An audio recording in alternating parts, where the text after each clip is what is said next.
La selección mexicana a lo largo de la historia ha atravesado momentos demasiado diversos en cuanto a funcionamiento y resultados. Hoy en día podemos decir que vivimos el momento más dulce de los últimos años, y me atrevo a decir que en el top 3 del siglo, solo por detrás de Corea-Japón 2002 y Brasil 2014. Este momento es curioso ya que venimos de procesos catastróficos, de recuerdos dolorosos y momentos oscuros que muchas veces nos han hecho pensar que no estamos para grandes cosas. Y es por eso que hoy analizaremos los elementos que hacen que esta selección haya dado un cambio que parece radical. Un cambio que hace que sea lo que es hoy en día. Cómo pasamos de ser humillados en Qatar a tener uno de los mejores funcionamientos del siglo. Cómo pasamos de cuestionar a un técnico a aplaudirle sus decisiones. De aplaudir a un rival en territorio nacional a unirnos para alentar. De pensar que jamás seríamos campeones del mundo a preguntarnos, ¿y si sí? Y para esto, nos hemos planteado hoy algunas preguntas las cuales responderemos desde varios enfoques de la psicología, para poder comprender qué necesitaba México para ser una selección competitiva, importante y que genere un vínculo con sus aficionados. Después de este análisis, podrás entender qué es lo que sucede con México y complementarlo con tus propias conclusiones. Para entender el presente, se debe analizar el pasado. Las decisiones, acciones y acontecimientos que derivan en lo que se es hoy en día. Por eso analizaremos a Gerardo el Tata Martino. Que ya no tengo mucho derecho a hablar de la selección mexicana. En el año 2022, México vivió un acontecimiento futbolístico que podríamos denominar como el punto de quiebre, el momento en que se tocó fondo. El Tata Martino era el seleccionador de México y al comienzo de su proceso, todo pintaba para ser uno de los más exitosos en la historia. Se tenía jugadores en Europa con un funcionamiento ideal, jugadores con madurez, liderazgo y experiencia en justas mundialistas. Un técnico con experiencia europea y mentalidad firme que pensamos pondría fin a indisciplinas, a cuestionamientos y a planteamientos improvisados. Comenzó su proceso siendo todo muy positivo, pero al llegar el Mundial las preguntas comenzaron. ¿Por qué no llevó a Santiago Jiménez? ¿Por qué sí a Raúl? ¿Qué hacía ahí Funes Mori? Entre otras que ponían en duda la capacidad del seleccionador. El punto más bajo llegó en el partido contra Argentina, en donde, debido a la nacionalidad del Tata, se llegó a cuestionar si regaló el partido. Si el propósito era no proponer juego, no atacar jugando sin un centro delantero nominal, o cuál era la intención o planteamiento para este encuentro. Los mismos jugadores tiempo después expresaron no comprender muchas de las decisiones del técnico. Nunca hubo una buena conexión tanto con su cuerpo técnico y los jugadores. Creo que metía demasiado orden en ese sentido. Llega el partido de Argentina y haz de cuenta que para él yo fui un desconocido. Todo esto derivó en la eliminación de la selección mexicana en la fase de grupos del Mundial de Qatar 2022 y al mismo tiempo con la destitución del técnico argentino. Diego Coca. Los citamos hoy aquí para informarles que Tigres ha tomado la decisión de dar por terminada la relación laboral con Diego Coca. Para febrero de 2023 se anunciaba a quien asumió el cargo en medio de una polémica tras abandonar de forma abrupta a Tigres. Diego Coca llegaba con la encomienda directiva de liderar el proceso hacia 2026. Cuestionado, no querido por la mayoría de la afición, pero impuesto por la federación. Fue destituido tras dirigir únicamente 7 encuentros en 129 días. El detonante de su destitución fue la humillante derrota por 3-0 ante Estados Unidos en las semifinales de la Nations League de la CONCACAF. Ya pita el árbitro. Este resultado evidenció una desconexión total con la tribuna, lo que se traducía en estadios semivacíos y propició una fuerte presión mediática que la federación decidió cortar de raíz. La decisión de dar por terminado el contrato de Diego Martín Coca. Jaime El Jimmy Lozano. Para junio de 2023 llega el primer bombero del proceso rumbo al Mundial 2026. Jaime El Jimmy Lozano, entrenador ganador de la medalla de bronce de los Juegos Olímpicos de Tokio 2020, llegaba como interino para apaciguar el vestidor en la Copa Oro 2023 y terminó ganándola. Este título le valió la confianza para ser oficializado como estratega definitivo rumbo a 2026. Pero su equipo sufrió un grave declive en 2024, culminando con la temprana eliminación en la fase de grupos de la Copa América de ese mismo año. Ante esta crisis, la federación le ofreció un nuevo contrato que implicaba dejar de ser el entrenador principal para convertirse en auxiliar técnico de Javier Aguirre hasta 2026, con la promesa de retomar el banquillo como jefe para el ciclo 2026-2030. Lozano rechazó ser relegado de su puesto y prefirió desvincularse por completo, lo que nos lleva a nuestro presente. Oficialmente el Jimmy Lozano está fuera del Tri. Javier el Vasco Aguirre. Ante la urgencia de resultados y orden, Aguirre regresó para cumplir un tercer ciclo de rescate. Asumió el cargo acompañado por el histórico Rafael Márquez como su auxiliar principal, quien está proyectado para heredar la dirección técnica rumbo al Mundial de 2030. Experiencia como jugador. Aguirre es un técnico experimentado. Como jugador, fue representante del combinado tricolor con experiencia mundialista en México 86, llegando al tan anhelado quinto partido en ese mundial, siendo de las primeras figuras de la selección. Esto le brinda un peso importante delante de un grupo de jugadores, ya que en este mundial precisamente se combinaron esos dos factores que vivió el mismo Aguirre en el 86. Número 1, conocer la necesidad de clasificar a cuartos de final y el ya haberlo hecho. Y número 2, saber lo que es jugar un mundial en casa. Como líder, el tener estas experiencias le brindan una autoridad y un respeto sobre sus jugadores con un factor añadido. Esta experiencia no ha sido como entrenador, sino como jugador, lo cual les permite a los jugadores no solo respetarlo y aceptarlo como líder, sino identificarse con él, aceptando que él puede empatizar con lo que ellos están viviendo, sintiendo en diferentes momentos del proceso, tanto previo al torneo como en el torneo mismo. Experiencia como entrenador. Como entrenador, es el entrenador mexicano más destacado de la historia de nuestro fútbol. Un técnico que ha dirigido no solo en México, sino en ligas como la española y la de Emiratos Árabes. Como seleccionador, dirigió la selección de Japón y Egipto, además de la mexicana. Tiene un recorrido ya de 30 años en dirección técnica de fútbol. Se formó en México y España.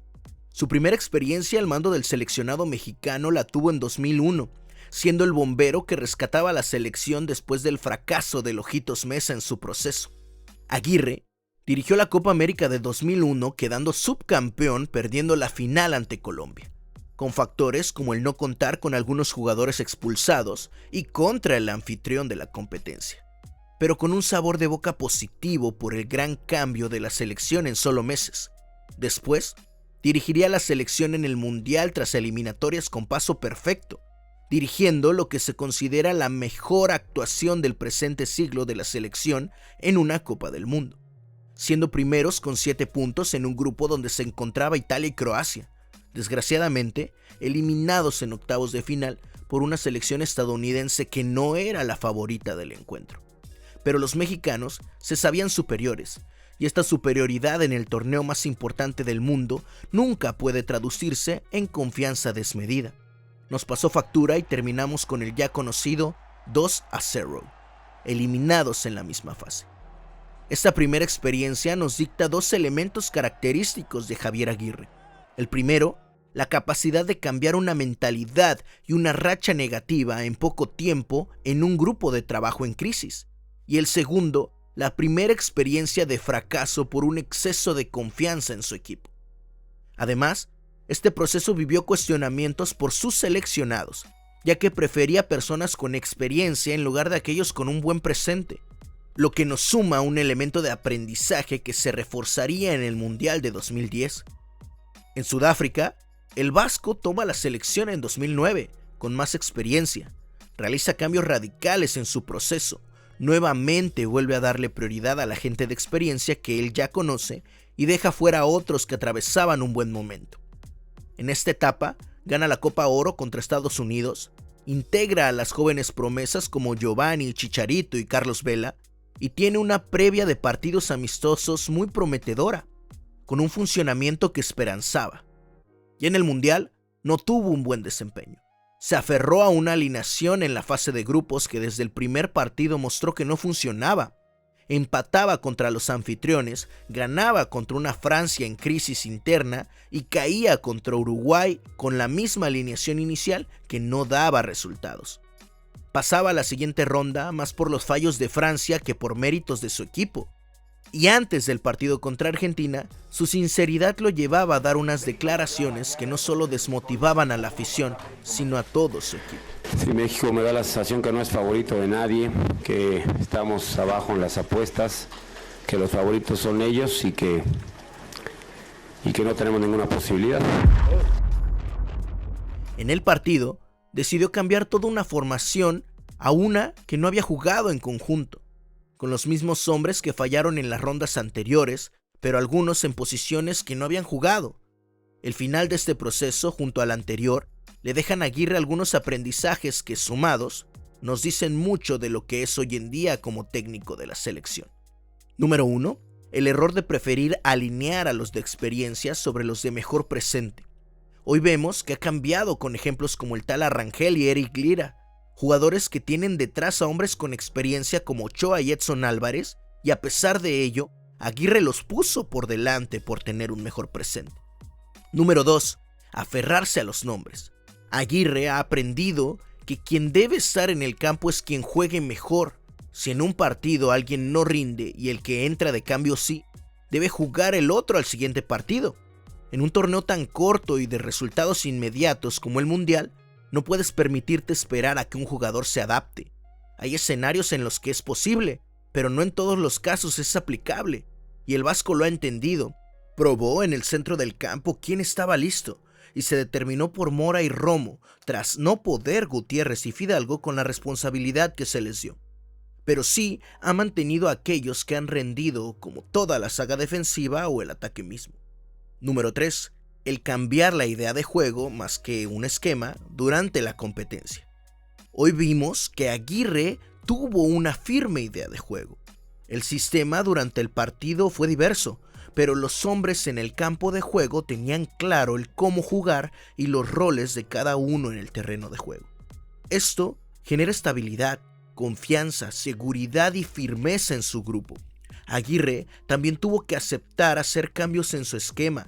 Ese efectivo pero polémico sistema defensivo que a él y a muchos otros les encanta podía indicar que el torneo se jugaría con línea de 8 en el mejor de los casos, pero no, está mostrando que sabe dar más, que siendo fiel a su estilo puede también dar libertad a sus jugadores de salirse del molde que él impone, por lo cual la clave con Aguirre es que se mostró finalmente más flexible.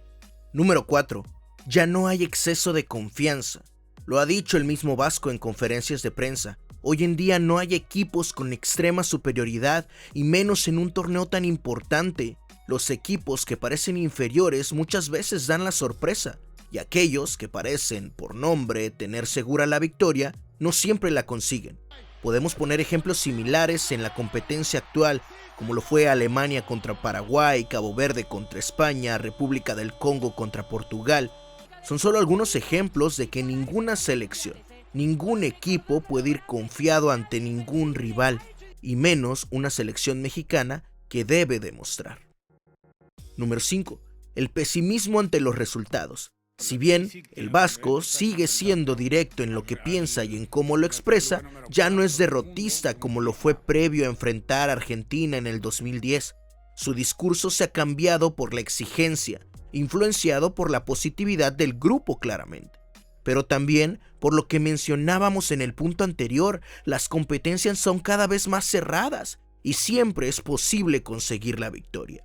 Esto lo transmite al grupo al exigirles que pueden dar más de lo que han dado, que tienen la capacidad de hacer cosas más grandes, importantes y mejores. Que hacer gol allá y que no te dan gol aquí, tan fácil como eso.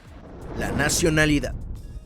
Otro de los factores importantes por los que Aguirre encaja en esta selección es precisamente el ser mexicano. El entrenador conoce el folclore y la idiosincrasia de los jugadores que tienen su equipo, y esto mismo lo hace ideal para gestionar personalidades, mentalidades y objetivos. Además, siendo mexicano es un ejemplo de lo que es ser exitoso en el deporte, no solo como jugador, sino como entrenador. A pesar de las críticas que pueda haber hacia él, es, como ya dijimos, el entrenador nacional con mayor recorrido en la actualidad. Era el indicado para manejar el barco en este momento. Presente y futuro.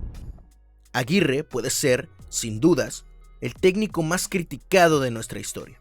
Viene de dos procesos con fallos diferentes en sus anteriores oportunidades, y ciertamente sus últimos roles en clubes mostraban más de lo mismo. Un técnico hecho para aguantar, para sobrevivir.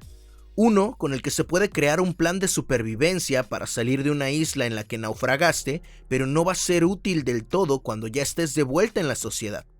No parecía ser la persona más indicada para ilusionarse, pero, paradójicamente, es precisamente el perfil que la selección necesitaba justo ahora. La incorporación de Márquez como segundo al mando te da el mayor indicio de esto. Ya hay plan a futuro gestándose justo ahora.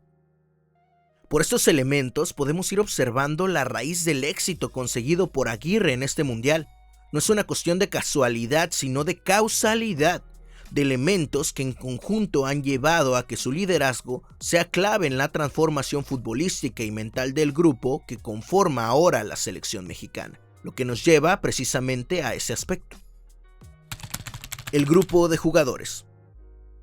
Para comprender el por qué estamos viendo una selección mexicana tan diferente, con un funcionamiento deportivo superior al de los últimos años, debemos irnos a los actores principales. Aquellos que salen a la cancha a ser protagonistas, quienes tienen en sus pies el destino y el futuro de los sueños de todo un país, aquellos que les toca recibir el apoyo o el odio, quienes cargan con la responsabilidad directa. Hablamos de los jugadores. No es un tema desconocido que en México en los últimos procesos mundialistas se ha vivido un cambio respecto a lo que era el siglo pasado. Como casi en todas las selecciones, ahora los convocados no todos juegan en su liga local. De hecho, la mayoría de selecciones tiene entre sus seleccionados jugadores que se destacan por su rendimiento en el fútbol europeo, ya que se considera que del otro lado del charco se tiene un mayor nivel de competitividad y por lo tanto un mayor nivel de desarrollo futbolístico. Mientras que de este lado en América nos hemos vuelto quienes exportan el talento, quienes buscan producir para vender. El caso de México es un poco diferente al del resto de países. A pesar de que los futbolistas de este lado también tienen el sueño de ir al viejo continente, también existe un gran porcentaje de aquellos que no quieren irse, que prefieren ganar y jugar mucho en México a arriesgar su salario y su tiempo de juego en Europa. Por eso mismo, aquellos que dan el salto son tan valorados. Y es generalmente seguro que quienes juegan en ligas europeas tendrán su lugar asegurado en el combinado tricolor. En esta ocasión no hubo excepciones. De todos los futbolistas disponibles en Europa, todos fueron convocados. La diferencia con otros procesos radica en que estos futbolistas no se encuentran ahora en grandes clubes siendo banca. La gran mayoría se encuentra en clubes medianos y activos en estos clubes. Son solo algunos casos en los que los futbolistas se han ido a clubes de grandes nombres traspasados solo por el nombre del club y no con la oportunidad de jugar. Casualmente, esos futbolistas no son ni titulares en esta selección, mientras que aquellos que han tenido mayor actividad, aunque no en clubes de gran prestigio, son quienes encabezan las titularidades. Nombres como Johan Vázquez, Jorge Sánchez, César Montes, Raúl Jiménez y Julián Quiñones encabezan y lideran este perfil del que hablamos. Esto solo demuestra un cambio en la mentalidad del futbolista mexicano. Antes se buscaba irse traspasados a clubes importantes, conocidos, ligas de mayor peso y exhibición, pero en el camino se encontraban con inactividad, con técnicos que no los preferían, derivado en ser llamados a la selección pero sin tener tiempo de juego real, competencia de máxima exigencia. Casos como Diego Lainez, quien optó por el Betis, por ser un equipo de mayor exhibición en una liga más competitiva, en lugar del Ajax, un equipo más formador. Demuestran que no solo es el club al que llegas, sino la situación del club, el espacio que tienen para ti, el técnico que te busca para sumarte a su proyecto. Estos elementos el futbolista mexicano los ha entendido y vemos en los jugadores que lideran el once inicial precisamente eso. Es más importante tener minutos de juego en competencia constante que entrenamientos en clubes importantes. Por esto mismo, Aguirre ha seleccionado correctamente a sus 11 y quiénes de los que juegan en el extranjero realmente están para ser titulares y quiénes no. Jugadores en México. Como lo hemos dicho, en México hay muchos jugadores destacados que no han podido dar el salto a Europa. Algunos porque no quieren y simplemente prefieren seguir en el país, y en otros casos porque no han llegado ofertas o los clubes no han querido transferirlos. Cualquiera que sea el caso, esta convocatoria contó con jugadores que aspiran a hacer esa transición del fútbol mexicano al europeo, y en otros casos, jugadores consolidados, líderes de sus equipos que han entendido que en un fútbol tan globalizado como la sociedad misma, no solamente en Europa se tiene máxima exigencia, en América también se cuenta con estadios e instalaciones de primer nivel, competencia alta y sobre todo con una pasión que excede o iguala a la existente del otro lado del mundo. Jugadores como Romo, Gallardo, Lira y Alvarado son estrellas de la liga local. Son líderes y cabezas de proyectos de equipos importantes como lo son Chivas, Cruz Azul y Toluca, equipos que pelean actualmente el campeonato local. Hablamos de un semifinalista, de un actual campeón de Conca Champions y de un actual campeón de liga. Son jugadores con experiencia y con gran nivel actualmente. Aunado a ello, existen las grandes promesas del fútbol mexicano, jugadores jóvenes que aspiran a llamar el interés de los clubes europeos para competir en ese nivel. Jugadores con gran talento y con un sueño vigente.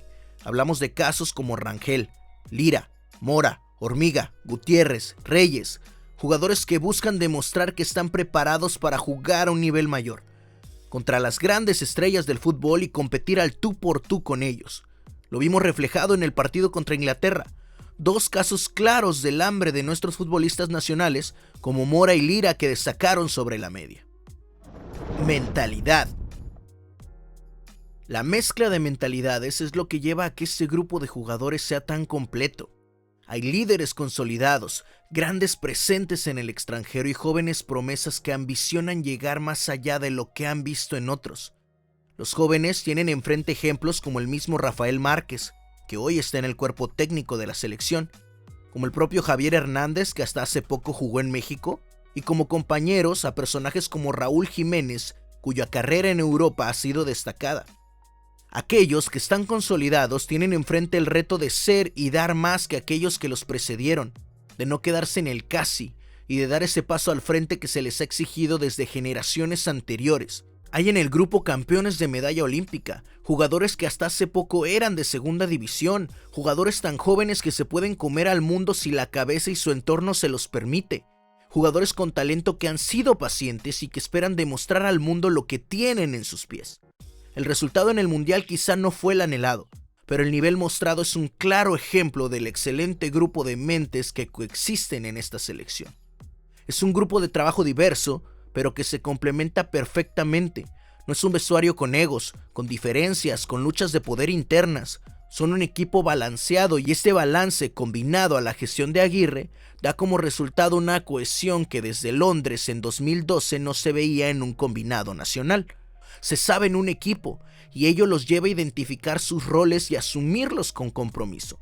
Todos reconocen el objetivo en común y luchan desde su responsabilidad para conseguirlo, confiando en que el otro hará exactamente lo mismo. Ejemplos claros están en personajes como Memote Martínez, Mateo Chávez, Luis Chávez, Hormiga González, Obed Vargas, Orbelín Pineda, Alexis Vega, Santiago Jiménez, jugadores que se saben no eran titulares, pero también supieron ser relevantes a modo de revulsivo.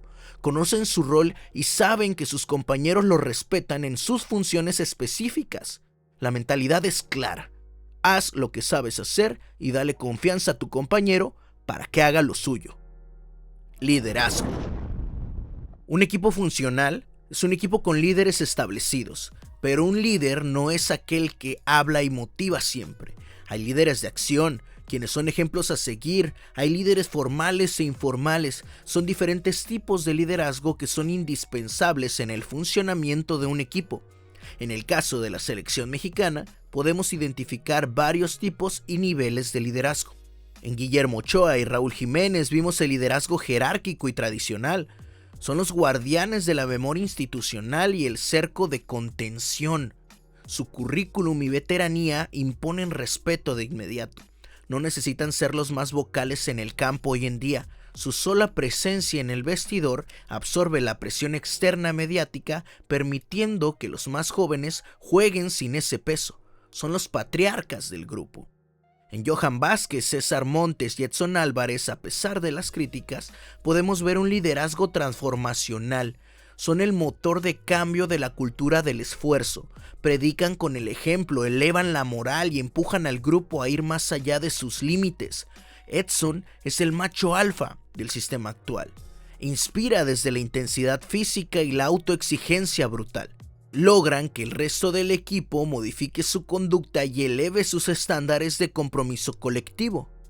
También tenemos a Eric Lira, Raúl Rangel e Israel Reyes, quienes se destacan por su liderazgo de servicio. Ponen las necesidades del ecosistema por encima del ego individual.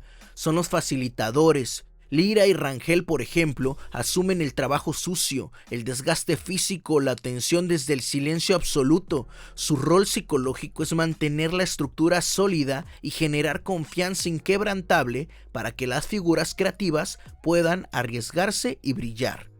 El liderazgo transaccional y operativo lo vemos en Luis Romo, Luis Chávez, Jesús Gallardo, Guillermo Martínez y Jorge Sánchez. Son los mandos medios ejecutores. Su influencia se basa en la fiabilidad. Cumplen estrictamente con su tarea dentro del diagrama táctico. Luis Romo controla el balón, da pausa y ritmo al juego. Chávez es preciso con una pierna izquierda privilegiada. Gallardo y Sánchez son la garra. No buscan salir en la portada ninguno de ellos. Mantienen la maquinaria funcionando a la perfección. Son personalidades estructuradas, consistentes y de muy bajo perfil emocional que brindan estabilidad en el día a día. Con Roberto El Piojo Alvarado, Orbelín Pineda y Alexis Vega, vemos un liderazgo afiliativo y resonante. Son el pegamento social del vestidor. Su función primordial, a veces más importante fuera de la cancha, es mantener la salud emocional del grupo, mediante el humor, la cercanía, la empatía. Bajan los niveles de cortisol generados por el estrés de un mundial en casa. Son integradores fundamentales para que los jugadores naturalizados o los más jóvenes no se sientan aislados. Generan un ambiente cálido, receptivo y que permite que no todo sea seriedad y tensión. Julián Quiñones, César Huerta, Álvaro Fidalgo, Santiago Jiménez pueden ser ejemplos de un liderazgo situacional y disruptivo. El cuerpo técnico les otorga mayor libertad de acción porque son los encargados de romper el status quo cuando el sistema rígido fracasa o se atasca. Toman la batuta bajo la premisa de la urgencia situacional. No lideran con discursos, lideran con acciones disruptivas, resolviendo conflictos tácticos desde la creatividad y la improvisación. Y finalmente tenemos a aquellos con un liderazgo en desarrollo: Gilberto Mora, Brian Gutiérrez, Obed Vargas, Mateo Chávez, Armando González. Aunque aportan energía vital, su rol psicológico principal en este mundial es la adaptación y el aprendizaje. Son receptores directos de la cultura que imponen los líderes transformacionales y jerárquicos. Observan cómo se gestiona el éxito y la presión para replicarlo en el ciclo de 2030. El liderazgo de cada elemento del grupo en las diferentes facetas que le corresponden hizo que este grupo de jugadores tuviese una diferencia enorme en comparación a los grupos seleccionados anteriores. Se creó una sinergia que incluso es destacada por los miembros del grupo como Eric Lira. Y se fue construyendo algo, la verdad que increíble. O sea, no sé, no los veo como jugadores, los veo como personas, los veo como unos hermanos, porque yo con esos voy a la guerra y me queda una amistad en el corazón que eso me hace como generar de que, o sea, como de que vamos por el camino correcto. Esta hermandad ha llevado a este grupo a trascender en el funcionamiento. Insisto, el análisis resultadista puede ser engañoso, nos puede indicar que estamos en el mismo lugar de siempre, pero esta generación ha demostrado dar un paso adelante, ha trazado un precedente en el cómo se deben hacer las cosas. Y ahora, con un director técnico que formó parte de la conformación del grupo, esto puede traer cosas positivas para la selección. Hay un camino, aunque todas las posibilidades están abiertas rumbo al Mundial del 2030. Un mundial en casa. Las cosas hechas en casa saben mejor, eso lo sabemos todos. La familiaridad es algo muy importante en nuestra cultura. No solo se trata de pertenecer, se trata de sentir algo como parte de tu vida diaria. Hay una muy buena razón por la cual figuras históricas como Hugo Sánchez y Cuauhtémoc son tratados diferente uno del otro. Uno fue visto hacia arriba, pero no solo hacia arriba, sino desde lejos. Se le vio en un contexto demasiado irreal para creerlo. Y al mismo tiempo que nos permite soñar que nuestro límite es así de grande, también crea una cierta desconexión. Al menos en el caso de México, que sigue sin tener normalizado tener estrellas fuera de casa.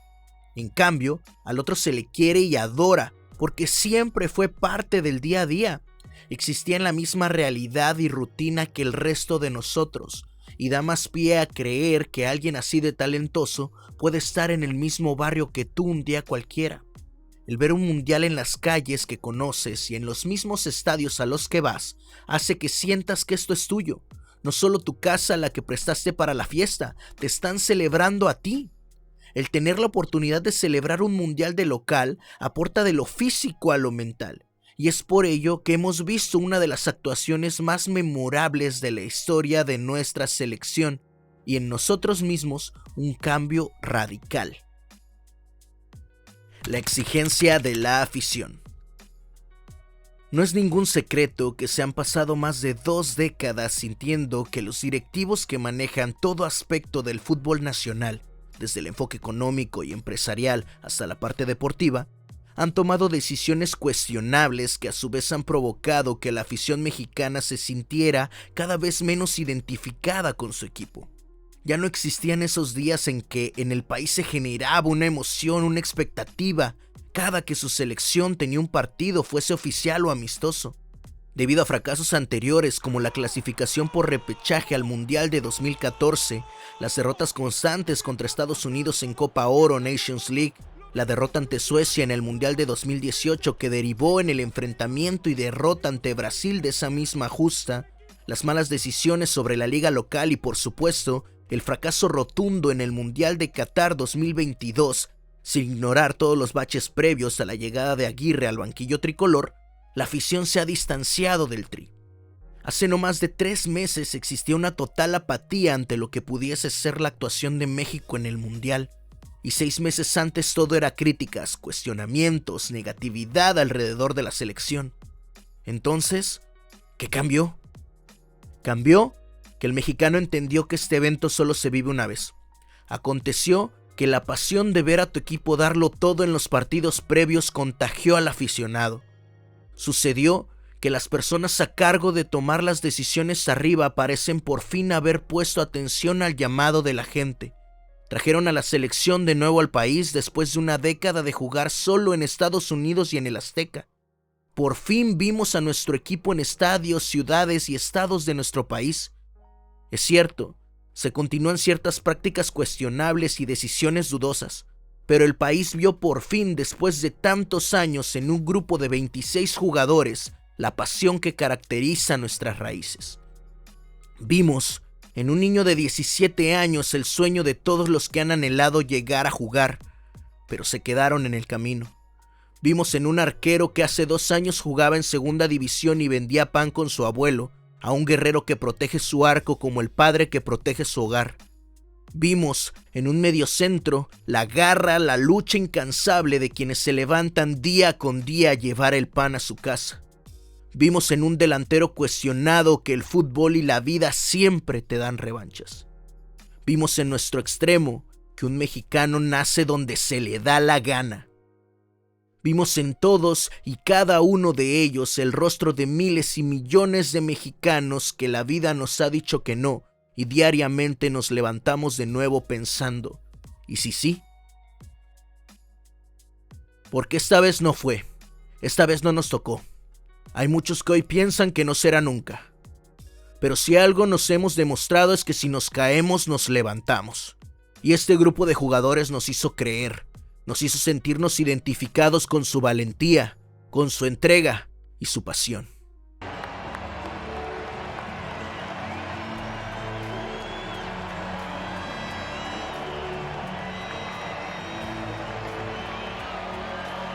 Quiero dar las gracias a todos los que vieron este video.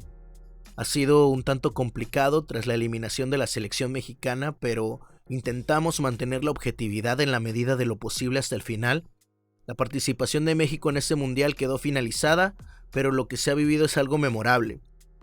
Si bien hubo muchas razones, varios factores que explican de manera objetiva esta transformación, de igual manera existe un factor emocional de quienes somos mexicanos y vivimos este gran acontecimiento. Eres libre de sacar tus propias conclusiones, de debatir o de complementar el análisis que hemos realizado. Esperemos que te haya servido como retroalimentación, aprendizaje o entretenimiento. Esto es todo por hoy. Chao, chao.